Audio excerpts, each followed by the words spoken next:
In 1973, a fossil hunter discovered the partial skeleton of a female Homo erectus in the Kubifora Formation of northern Kenya. The specimen was 1.6 million years old.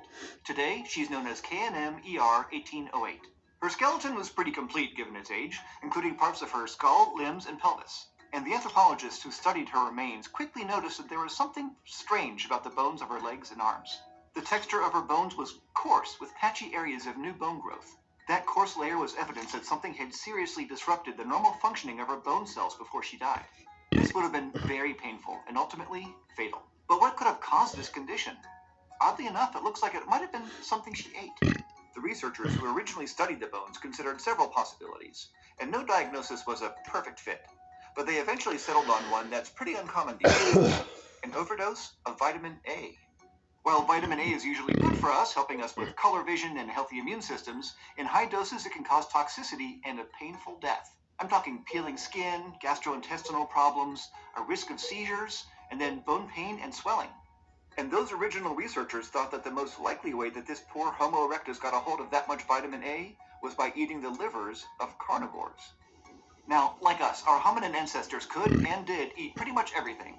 But the downside of this is that it came with some serious risks, as that poor Homo erectus found out. We can track our history of eating just about anything back through the fossil record and see the impact it's had on our evolution. And when we do, we see that our adventurous eating habits allowed us to expand our diets and enabled us to live almost everywhere. So the fact is, there's never been just one paleo diet. But throughout time, part of the secret of our success as a species has been our early and sometimes fatal experimentation with food. A taste for meat was probably disastrous for that Homo erectus in Kenya, but it's been a big deal for our genus as a whole.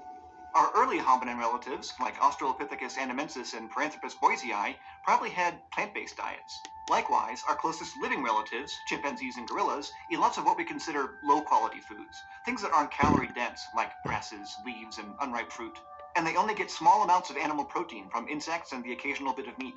But we think that meat and other high-quality foods, like fat and bone marrow, probably became a bigger part of diets early in the history of our genus, Homo. But there's still some debate about who started eating meat first. The earliest widely accepted evidence of meat eating comes from cut-marked bones found at the site of Gona, Ethiopia from about 2.5 million years ago. The hominins there, probably members of some early Homo species, were capable of breaking down animal carcasses. But we don't know how much meat they ate, or if they were hunting their own prey or just scavenging. So sites like Gona show us that hominids could get meat, but it's hard to tell how often they ate it. Another site, called Kangera South in Kenya, is the first to show early members of our genus, most likely Homo habilis or Homo erectus, eating meat on a regular basis. The site dates back 2 million years, and it includes bones that have been cut into or broken open with stone tools spanning hundreds of thousands of years. So our ancestors were clearly eating meat and marrow pretty often by then. But getting that meat came with serious risks. Aside from the inherent threat of getting injured during a hunt, there are other dangers, like wasting precious energy. Even today, studies of many modern hunter-gatherer groups show that hunts often fail, even when they're using things like projectile weapons. And even if those ancient hominins weren't hunting their prey, scavenging it from other predators posed its own problems. They'd have to get the carcass quickly enough to steal some meat before it went bad, or if they were feeling less patient, they'd have to try to drive their predator off of its kill. And neither option was particularly safe. Okay, so what about fish? Less risky than trying to scare a lion off of a wildebeest carcass, right? Well, in 2010, a site from that same Kubifora Formation in Kenya showed that, about 1.95 million years ago, the hominins there were fans of seafood. Among the animal remains found at the site were fossils of catfish and turtles, nice, safe prey. But there were also fossils of crocodiles found there, so getting attacked by a croc while foraging for fish or turtles would have been a very real hazard. So in terms of the calories and nutrients it provided, meat was worth it. But it was definitely risky to get, which is why our ancestors kept eating plants too. And while they seem less dangerous to find and eat, plants have their own fun, unexpected ways of trying to kill us, or at least make us really sick. Many plants, including things like unripe tomatoes, contain toxins that act as chemical defenses against being eaten. But you'd only feel the negative effects if you ate a lot of it at once. To avoid this, some animals feed on a lot of different plants in a day. And one of the hallmarks of our genus, as we've evolved, is eating a more varied diet. For example, one study of carbon isotopes in the fossils of several early Homo species showed that they sometimes foraged from bigger plants like leafy bushes and trees, but also ate ground plants like grasses and sedges. Being willing to eat different plants made us more versatile and helped us avoid getting poisoned by eating too much of the same thing. And by continuing to eat our veggies, we gave ourselves some backup options, in case we failed at hunting or scavenging. So many of the plant-based foods that we might snack on today, like cashews or kidney beans, came with serious risks in the past if they were consumed raw. But we managed to survive as a species somehow. And there's one more thing that millions of people all over the world eat today, which our ancestors probably enjoyed, even though it might have been painful to acquire. I'm talking about insects and the products that some of them make, like honey. Bugs are often overlooked as a potential meal in the fossil record because they don't leave behind a lot of obvious evidence. Also, since most anthropologists have historically come from cultures that don't eat insects, they weren't thinking of them as food. And honey is pretty invisible in the fossil record too, though we do have evidence of fossil bees' nests from one hominin site in South Africa. But we know that our great ape relatives today eat both insects and honey. And eating bugs has its advantages. They're pretty easy and safe to get, and they're unlikely to give us pathogens the way scavenged meat could. They're also a good source of protein, fat, and micronutrients, and honey is incredibly energy dense. But how can we tell if our hominin relatives ate insects? Researchers have analyzed bone tools from the site known as Swartkrans in South Africa, which dates back 1.8 million years. And the patterns of wear on those tools suggest that they may have been used for digging into termite mounds. And we know that termites were there because animals that eat termites have been found there. And there's also evidence of termite damage on animal fossils from the site.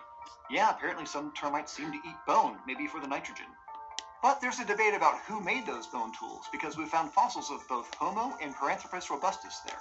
Now, while bugs are pretty easy to catch, some of them have pretty nasty defenses, like venom or vicious stingers or powerful bites. So there was risk for our hominin ancestors, too. Like honey comes with the obvious downside of having to deal with bees. Not to mention potentially falling out of the tall trees where some African bees make their hives, which is a real risk for modern hunter-gatherers who collect honey today. So, both now and in the past, human diets have varied all over the world, based on what's available and what different cultures have been like. But we've always been very willing to take risks for anything that might be tasty, even in recent history. For example, a study published in 2020 reported on a series of sites in Norway that dated from between 6,300 and 3,800 years ago. It found that the bones of codfish there contained huge amounts of naturally occurring toxic metals, more than 20 times the amount of cadmium and up to 4 times as much lead as is considered safe today. The fish was toxic, but people ate it anyway. So our willingness to eat almost anything is a hallmark of the human story, going back to our earliest hominin relatives.